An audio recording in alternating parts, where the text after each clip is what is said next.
écoutez le podcast Cinécritique numéro 135 du 16 septembre 2020.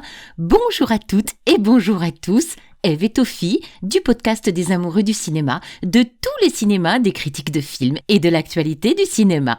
Bonjour Tofi. Bonjour Eve et bonjour à tous. Bienvenue sur Cinécritique. Et cette semaine, l'actualité du cinéma a été rythmée par le retour des festivals, une bonne chose, avec le Festival de Venise et celui du film américain à Deauville. Oui, Tofi, ce retour semble aller dans la bonne direction, d'une certaine confiance, et c'est bien qu'on reparle dans les médias de ces festivals. Un festival exceptionnel dans une situation extraordinaire. On n'était pas sûr que c'était la bonne décision de faire le festival, mais à un certain point, on a dit il faut le faire. On ne peut pas renoncer à le faire parce qu'on a besoin de recommencer, on a besoin de donner un signe d'optimisme et de solidarité à l'industrie du cinéma. Le Festival de Venise a été discret, très discret cette année, avec des grands absents, les Américains. Discret est un euphémisme, peu de public. Près de 10 jours de projection, le jury était présidé par Cate Blanchett. La cérémonie de remise des prix s'est tenue en l'absence des lauréats en raison de la crise sanitaire. Nomadland, de l'américaine d'origine chinoise Chloé Zhao, remporte le Lion d'or à Venise, surprenant, oui, parce qu'un film américain sur le haut du podium sans aucune présence américaine au festival, c'est vraiment surprenant.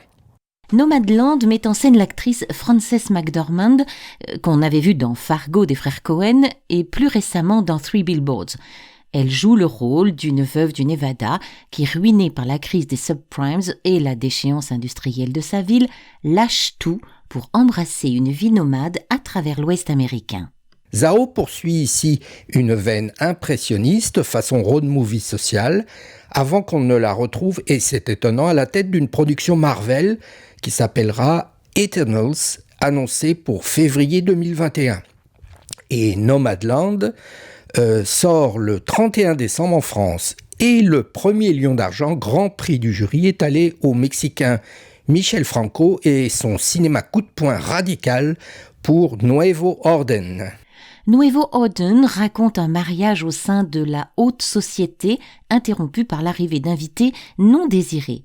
Un drame ultra-violent, haletant, spectaculaire et dénué de toute lueur d'espoir. Le cinéaste mexicain Michel Franco administre un électrochoc face aux inégalités et aux dérives totalitaires de nos sociétés. Welcome. Have a seat. Whatever's going on, you can tell me. That's what I'm here for. Nous partons à Deauville, Eve, au Festival du film américain. Plus de monde à Deauville, même si les conditions sanitaires étaient également draconiennes. Pas d'énormes surprises cette année. Le jury, présidé par la chanteuse et actrice Vanessa Paradis, a remis le grand prix au film The Nest de Sean Durkin. Le sujet du film, Tofi ? Dans les années 80, Rory, un ancien courtier devenu un ambitieux entrepreneur, convainc Allison, son épouse américaine, et leurs 2 enfants de quitter le confort d'une banlieue cossue des États-Unis pour s'installer en Angleterre, son pays de naissance. Persuadé d'y faire fortune, Rory loue un vieux manoir en pleine campagne où sa femme pourra continuer à monter à cheval. Mais l'espoir d'un lucratif nouveau départ s'évanouit rapidement et l'isolement fissure peu à peu l'équilibre familial. À noter que The Nest a reçu 3 prix en tout, le prix de la critique, le prix de la révélation. Pas de date de sortie en France pour l'instant. Et le prix du jury a été remis à First Cow de Kelly Richard, l'histoire autour de 1820 de Cookie Figovitz, un cuisinier expérimenté, solitaire et taciturne qui voyage vers l'ouest et finit par rejoindre un groupe de trappeurs au fin fond de l'Oregon.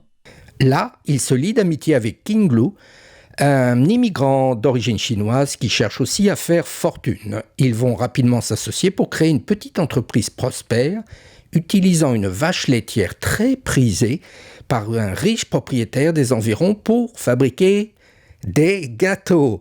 Pas de date de sortie en France pour l'instant pour ce western. Rien de renversant donc. À noter que certains films de la sélection Cannes 2020 ont été projetés à Deauville. Thierry Frémaux, délégué général du Festival de Cannes, n'a pas boudé son plaisir de voir l'enthousiasme intact du public pour le cinéma. Il a remercié avec beaucoup d'émotion le Festival de Deauville d'avoir tendu la main au film de Cannes 2020 pour qu'il soit présenté, vu et débattu. Un très très beau moment de solidarité entre festivals.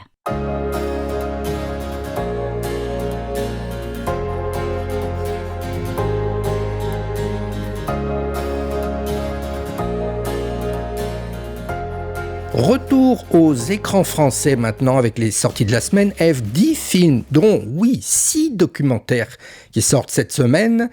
On vous a sélectionné 3 films de fiction et fait rare, ils sont tous les 3 français et dont 2 font partie de la sélection Cannes 2020.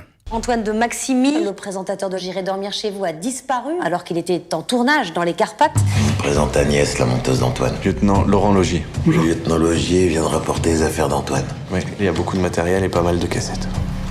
Il manque de cassettes. C'est peut-être Antoine qui les a perdues. Coucou Agnès.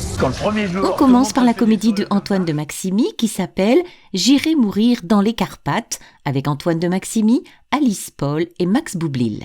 L'histoire commence par un banal accident de voiture sur une route montagneuse des Carpates. La voiture d'Antoine de Maximi, le présentateur de la série J'irai dormir chez vous, a été emportée par une rivière et son corps n'a pas été retrouvé. Le matériel et les images du Globe Squatter sont rapatriés à Paris. Agnès, la monteuse de la série, décide de terminer ce dernier épisode. C'est en 2004 que Antoine de Maximi se fait connaître du grand public en créant et présentant à la télévision la série J'irai dormir chez vous.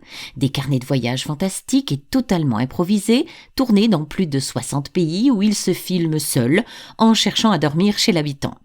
Il y a 3 ans, il décide de réaliser son premier long-métrage de fiction sur un principe similaire, mais mélangeant réalité et fiction. Le film a eu des difficultés à se financer. Le réalisateur Antoine de Maximi a dû faire appel au financement participatif et faire le tour de France, profitant de sa notoriété sur le petit écran, pour vendre son projet à un public qui le connaissait bien. Le succès a été au rendez-vous et la somme récoltée a permis d'amorcer son financement. Ce qu'il se passe dans le film est totalement inventé. Ce qui m'intéressait, c'était de savoir ce qu'il pourrait arriver si un jour ça dérapait vraiment. Mais au-delà de ça, cela traite de l'idée de l'enquête dans les images, confie Antoine de Maximi. C'est donc en visionnant les images du documentariste que sa monteuse tente de découvrir ce qui lui est arrivé. On est dans un thriller, mais pas avec les codes habituels, c'est-à-dire un thriller qui ressemblerait à la vie, assure Alice Paul, la comédienne, qui interprète la monteuse.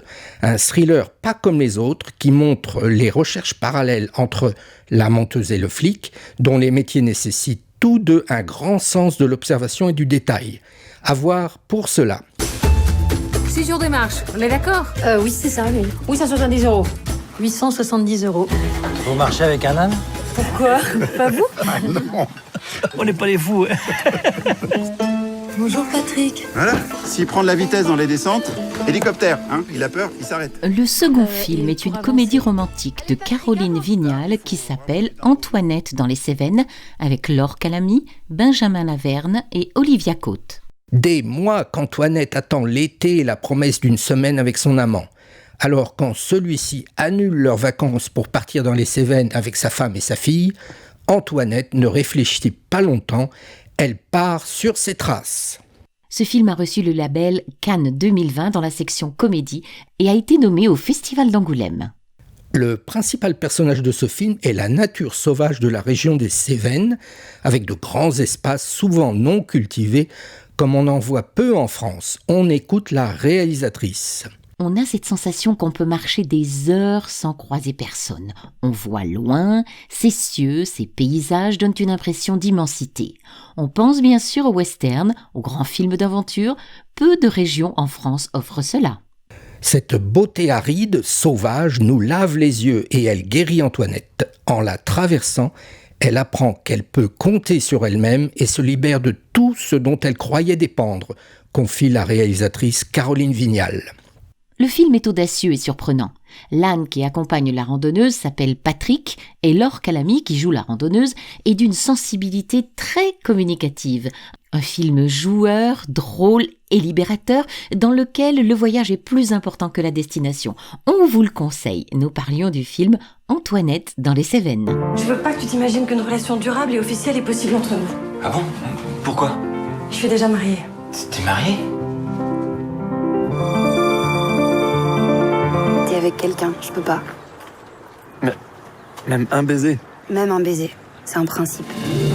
Troisième et dernier film, et probablement le meilleur de notre sélection, Les choses qu'on dit, les choses qu'on fait, un drame romantique de Emmanuel Mouret avec Camélia Jordana, Nils Schneider et Vincent McCain. Daphné, enceinte de 3 mois, est en vacances à la campagne avec son compagnon François. Il doit s'absenter pour son travail et elle se retrouve seule pour accueillir Maxime, son cousin qu'elle n'avait jamais rencontré. Pendant quelques jours, tandis qu'ils attendent le retour de François, Daphné et Maxime font petit à petit connaissance et se confient des récits de plus en plus intimes sur leurs histoires d'amour présentes et passées. Ce film a également reçu le label Cannes 2020 Les Nouveaux Venus. Après le très beau film en costume Mademoiselle de Jonquière, Emmanuel Mouret s'intéresse dans cette fresque sentimentale contemporaine à nouveau aux conflits intérieurs et sentimentaux de ses personnages. Je suis davantage ému par un personnage qui doit lutter contre lui-même, contre la violence de ses désirs, que par un personnage qui n'a pas de frein. Le véritable drame, c'est d'être civilisé et de devoir contraindre ses pulsions et désirs. Avec un ton plus grave, plus mélancolique, peut-être plus tourmenté, le film gagne en impact émotionnel et en finesse. La construction scénaristique est originale par des va-et-vient entre les histoires de chacun, oscillant entre légèreté et gravité. Il parle de nos contradictions, de nos tentations, nos désirs réprimés, de la valeur morale face à la culpabilité, confrontant les paroles de ces personnages à leurs actes. Le casting est aussi au diapason de cette description, avec une Camélia Jordana qui s'affirme comme une interprète de talent. Elle donne un contrepoids lumineux à la fragilité contagieuse de Nils Schneider, impressionnant par sa présence et son charisme, et Vincent McCain qui abandonne enfin ses rôles de loser magnifiques pour un rôle ici plus profond. Depuis plus de 10 ans, Emmanuel Mouret dissèque les passions amoureuses entre Woody Allen et Eric Rohmer. La complexité de l'être, du désir et de ses sentiments sont ici dépeints avec brio, permettant au film d'atteindre un rendu envoûtant très séduisant. Les choses qu'on dit, les choses qu'on fait est un très grand film à voir en priorité cette semaine.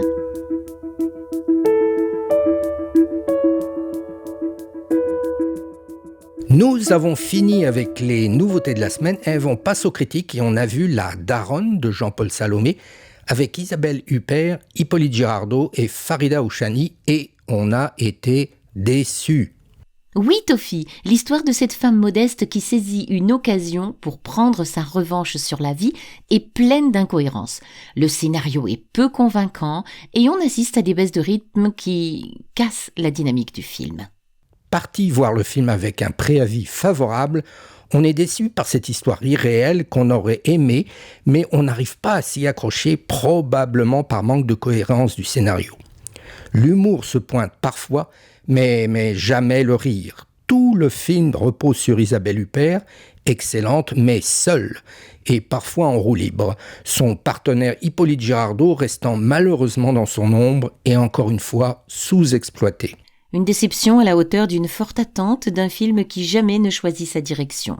Un drame, malheureusement si incohérent qu'il se décrédibilise, ou une comédie où on ne rit pas. Et c'est sur cette déception, mais dans une semaine riche de très bons films, que Ève et moi-même, nous vous souhaitons une très bonne semaine de cinéma. On se retrouve la semaine prochaine pour de nouveaux films et nouvelles critiques. Oui, Tofi. Cinécritique, c'est en plus d'un podcast, un site web où vous retrouvez toutes nos critiques de films, ceux qu'on a aimés et ceux qu'on a moins aimés. Et nous sommes présents sur Twitter et Facebook. Cinécritique avec un K. N'hésitez pas à parler de notre podcast autour de vous, de vous abonner et de le noter à partir de votre application préférée. Vous ne pouvez pas nous louper, le podcast Cinécritique est présent sur SoundCloud, Apple Podcasts, Spotify, Deezer et YouTube. Très très bonne semaine à toutes et tous et bien sûr à mercredi prochain.